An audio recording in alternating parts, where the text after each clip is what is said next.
Peter, thanks for making time to come on the show today. Why don't you introduce yourself and tell us a little bit about the work you do? Sure. My name is Peter Mostachetti. I am the head of employee experiences, learning, and inclusion at Ipsy. We are the largest beauty subscription company in the world. And my job, as I like to say, is to make sure that everyone has what they need to be successful at Ipsy. So my team handles everything from the time that they get their offer letter until the time that they move on to their next adventure. So all of the things that are within that, like learning and development, performance management, succession planning, career development, onboarding, offboarding, etc. Wow, like a jack of all trades, that is a lot. I was going to ask like, oh, why like pulling these certain elements together, but I realize now in that description that it's really like the full service employee experience, and that's great. So, when I think about like what employees need from their workplace. I know what that was like when I went to work, started in my career, but things have changed a lot. We've got generations, we've got AI, we've got a political environment that's a little wild. Like, what do you think the needs of the employee in today's workforce is? Oh, that's an easy one. I Okay. think that really is an easy one because, and I don't think that specific thing has changed. Okay. I think what employees need is they need to feel that their work matters. They need to feel that the work that they're doing aligns to the greater purpose of what the company stands for. And I think that they need to feel like their work aligns with their own personal purposes. And Okay. it's all grounded in values. It's all grounded in values. So employees need to feel aligned to the company values and that the company is living their values every day. I think that's great. It seems like it would be hard to deliver on that because everybody has such a different experience. We have such uh, a rich level of diversity of thought. There's going to be conflicts, there's going to be disagreements or understandings. How do you get people to that point? So I think, again, it comes down to you have to spend a lot of time and effort on alignment. You have to spend a lot of time, and that's incumbent at all levels. That's at our C-suite executive level, that's at our first line manager level, that's at the employee level. All of us have to make sure that we're aligned. And that comes down in my mind, it comes down to the work that we do every day, our goals, and ensuring that the things that we're working on have importance and are aligned with the greater company mission. And again, it's not easy. It's not easy because sometimes you have to do stuff that maybe doesn't align, but you need to do it to run the engine of the company. But by and large, most of what we should be doing is work that aligns with that company's mission and aligns with the values and aligns with the purpose of the organization. Um, and I think that people want to know that they're not just busy, that they're actually accomplishing things, that they're actually driving impact, that they're driving outcomes. And I think that I always keep coming back to what are the outcomes you're achieving? Not how busy you are, not how many meetings you go Mhm. to. What are the outcomes that you're achieving, and how does that align to your goals? And do those goals align to the greater mission of the company? And that's all communication. That is constant communication. Everybody has to be communicating, and they have to be doing so in a candid and transparent way. It still seems like a big lift. It is. No, I'm it you know I'm it is a big lift. It is a huge lift. um that let me not let me I'm not minimizing that at all. It's Sure. a big lift. Yeah. Well, I love the enthusiasm and the energy around it because it sounds like you have a lot of that in this area. In my experience, though, like when we take something like values, right? Um, that's something that people like experience but don't always talk about a lot. And how do you get folks to understand what their values are and what place that has in the workplace? um That is that's a tough one. That's a tough one. And I have to say that I'm very lucky because I have worked at companies whose values were clearly articulated. Okay, so there's a filtering out. If you're in here, you probably know or Yeah, align with there's a yeah, you so our mission is to inspire everyone to express their unique beauty. I love it. You're either aligned to that or you're not. And our values, we try to ground everything that we do in our values. So our recognition programs in our values, our strategic priorities in our values. If you look out on LinkedIn uh at our team member spotlights, we align them to our values.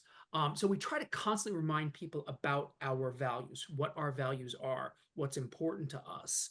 And I think there is a little bit of self-selection. You're either aligned to that or you're not. And if you're Mhm. not aligned to that, it's not going to feel like a good fit. Yeah, no, absolutely, absolutely. I think too, do you ever run into where your higher level execs, right, who probably are really good at relationships and connecting with people and very clear on the values, the vision, the mission, and can easily kind of talk and connect everything to that. But then when you come down to like that mid-level manager level, where it's like, okay, yeah, I'm aligned with these values, but now I have to lead with them, and I'm new to being a leader, or I'm working with people that are from a very different background than I am, and I'm nervous around that. How would you approach that to make sure everyone was getting a fair shake at opportunity and development? Um, I always encourage leaders to approach their teams with curiosity. Mm, love that. And so that's step one. So one is approaching teams with curiosity. Hey, this is how I understand our values. This is how I understand our priorities and our mission. How do you understand it? I tend and so there's the seeking, there's coming at them from a place of curiosity to understand how do they see things, what do they need. In one of my previous companies, we had a very simple tool called Fit for You. Okay. And it was encouraged that all managers, when they took on a new department, would sit down in their one on ones and go through this checklist with their employees. And it was a way for them to understand, what does feedback mean for you? What does recognition mean for you? Um, do you need a weekly one on one, or monthly is better, or quarterly is Mm, better? And then living into how those employees need to be led as much as possible. I also think it's really important for leaders to teach others how to work with them and teach them, well, this is how I like to communicate. This is how I see our vision. This is what I see our priorities as. I communicate in this way. Is this going to resonate with you? So I think there's a combination of approaching teams with curiosity mhm. and also being very clear about who you are and teaching people how to work with you.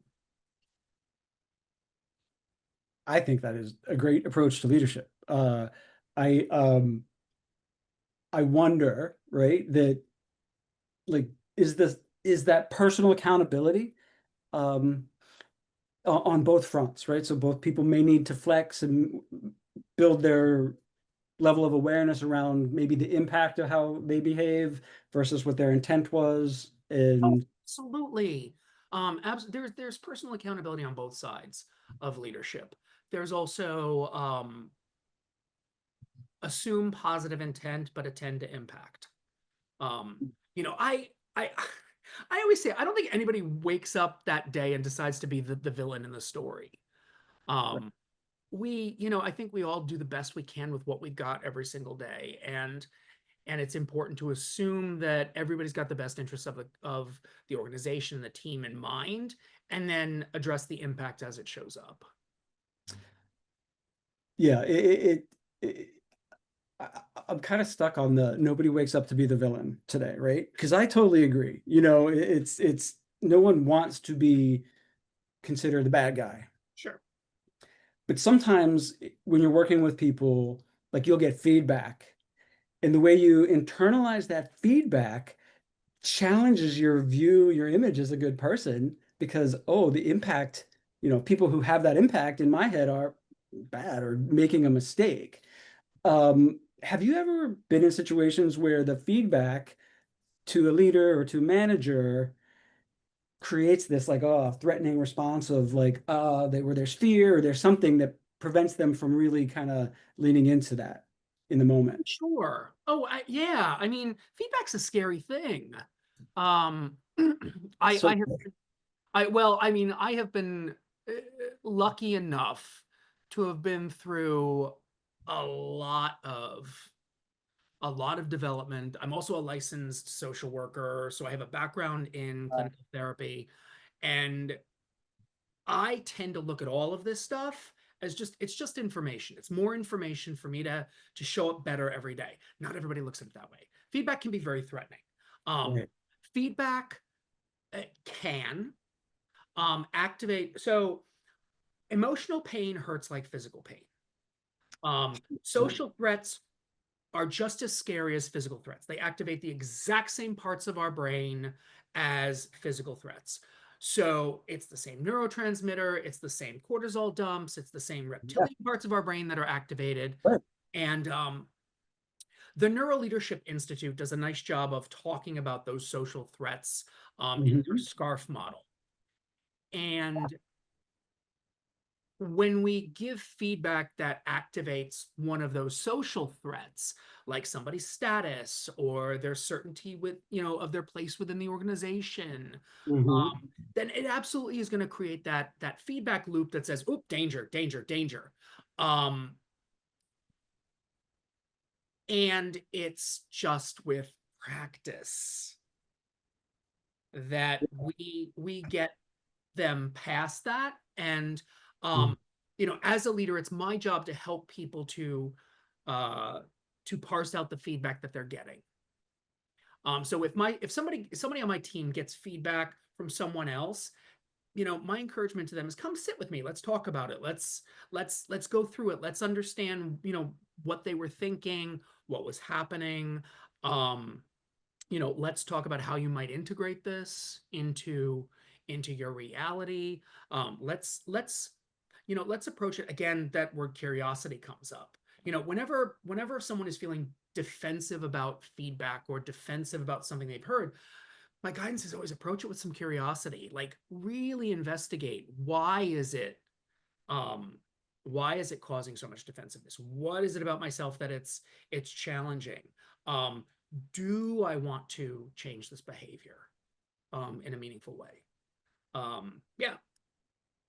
Yeah, the emotions, when it comes into play, I find that it's usually where things start to fall apart because some people are very comfortable and understand the role and that emotions and their feelings around those emotions play. And Sure. then some people just experience them totally different, or they feel that they don't, you know, have a right to show emotion in this series. So however they internalize it, and then, it creates a lot of challenges in talking.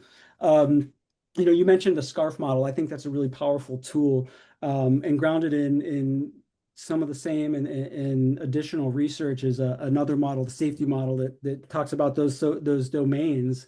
Yeah. And I've seen a lot of lights go off for people when they realize that, oh, this is why I don't like that person. It's because these triggers are happening in my brain, but they didn't have awareness of it. And so then Exactly. when you bring awareness to it, um, then you have the opportunity to change it or to make some type of uh, tweak to or ask another question to gain a better understanding.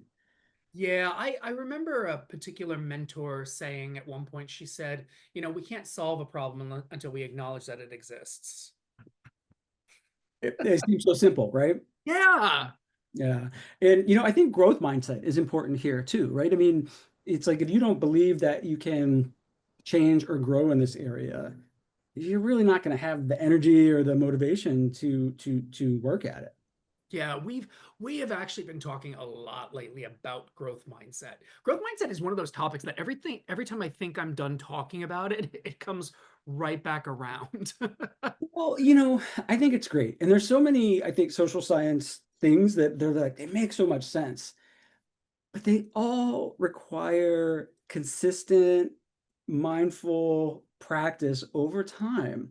Because, like, but corporate or the world feels like we don't have time. So we want to do this class, and then we expect everybody's going to take in new information and change their behavior and be different. I mean, how do you create space for people to practice this when it feels Um, like it's so high stakes, connecting with others across difference, especially if there's power differentials? so yeah, I mean, whenever there's power differentials, there's always tough. Um, that becomes even tougher. I think I want to say it has to do with one, creating many opportunities in varying formats and avenues.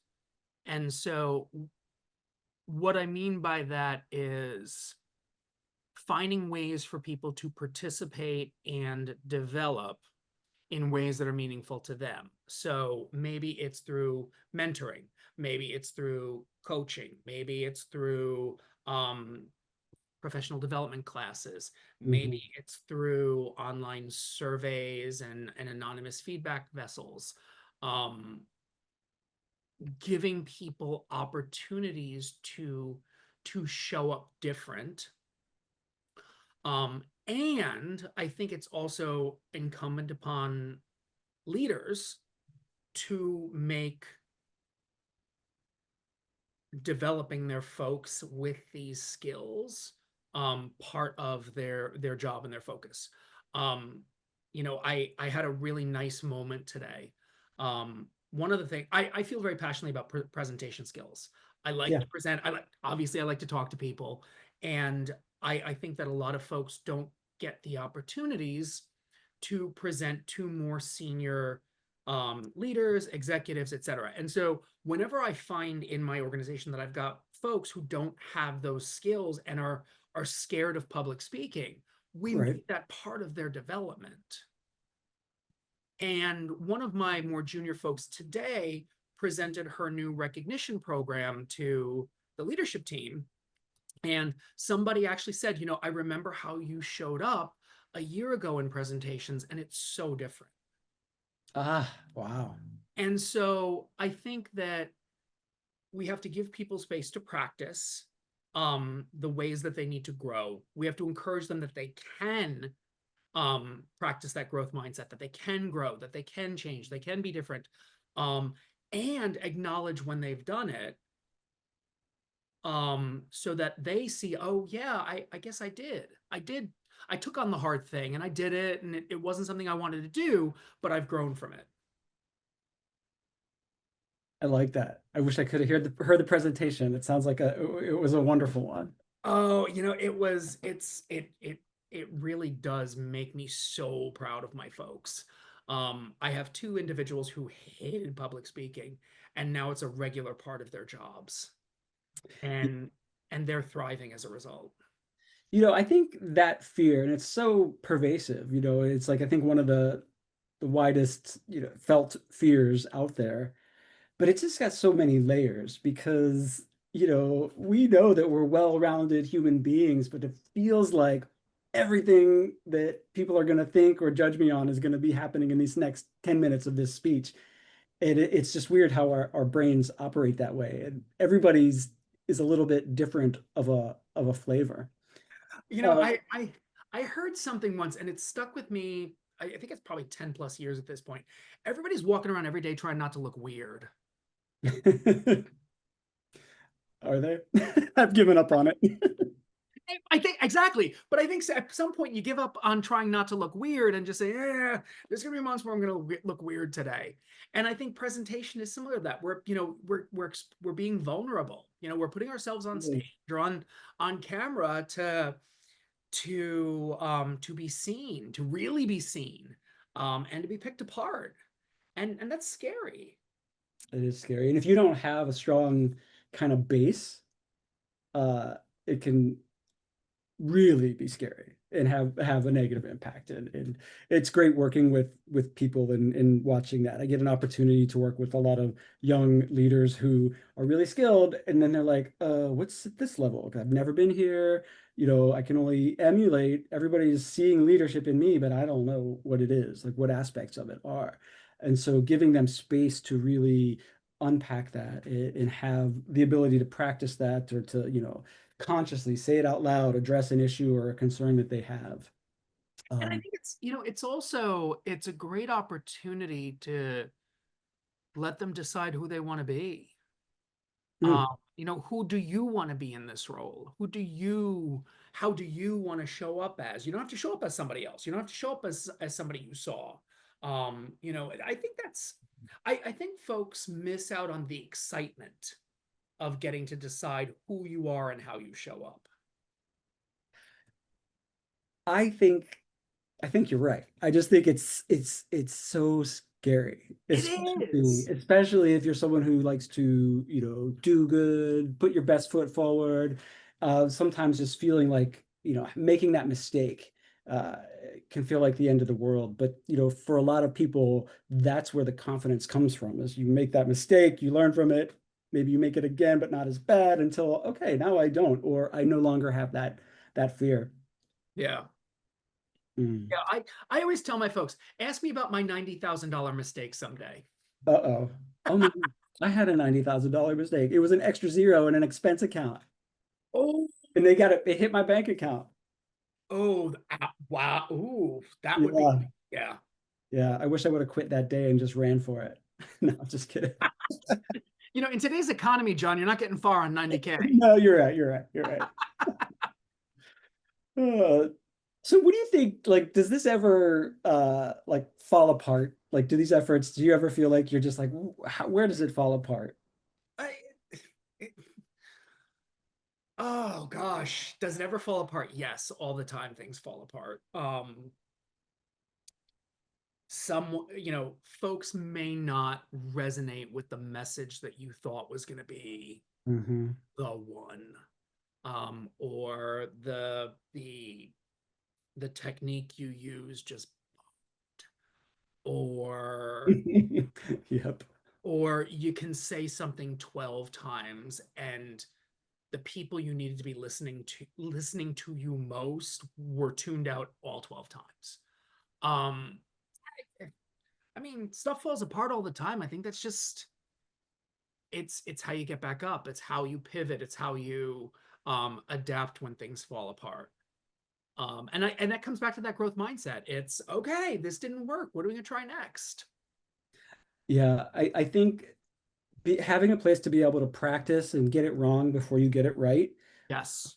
I Yeah. mean, the way people get canceled and how it happens, like it's just a conversation that needs to be happening, right? Because people need the room to evolve, but also don't be a horrible person, right? It's like we have to find where these boundaries are, right? Yeah. And I think that if you're someone who judges somebody harshly because of they make a mistake, especially around identity and people, the people things that people hold close to them as part of them, um, it amps up their insecurity about making a mistake too, because they're going to feel that same potential level of judgment, or they fear that. And I feel like you mentioned, when we're in that fear state, that creative connection, none of that stuff is happening. Yeah, none of that's happening when we're in their fear state. We can't be creative, um we can't problem solve, we're not innovative, we're so focused on that fear that we're not showing up as our best selves, period.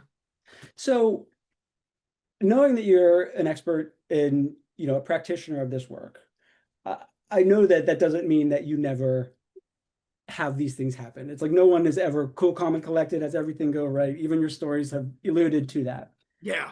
When you catch yourself and you recognize that you are in one of those states, do you have any tools that get you back on track? um yes. So recently I had one of those imposter syndrome moments. Ooh. And I don't care how good you are at what you do. I don't care how long you've been doing it. I don't like there are moments when that imposter syndrome's just gonna sneak up, hop on your shoulder, and gonna be whispering in your ear for the next couple of hours. Yeah, yeah. Mine has a little bit stronger. Mine's like smacking me and shaking me. It's not whispering, but yeah. Yeah, yeah, yeah. I'd say it was pulling my hair, but I don't have any left. Um, yeah. Oh, imposter syndrome is one that I come back to a lot for folks because we never really solve that one. You Mm, never yeah, really solve that one. That's one you have to build some skills around.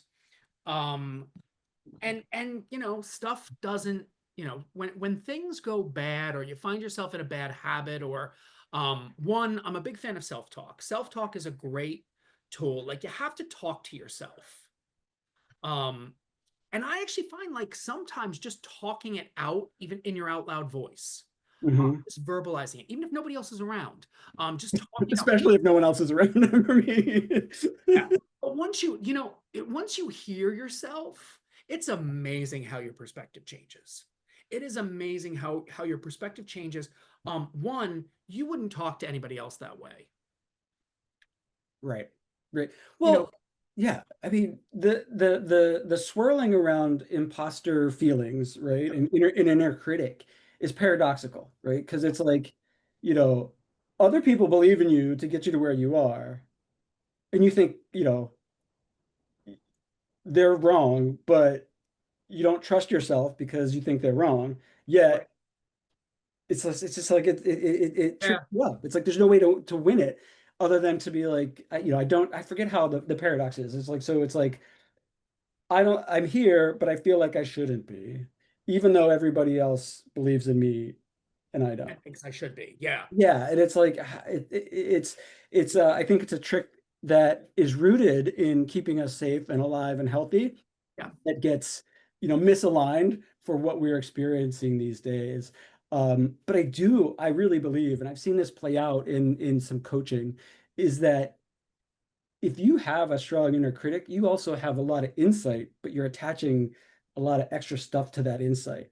And it's easier, I think, to understand those messages than to teach somebody who doesn't have any awareness or care or have those kind of inner voices.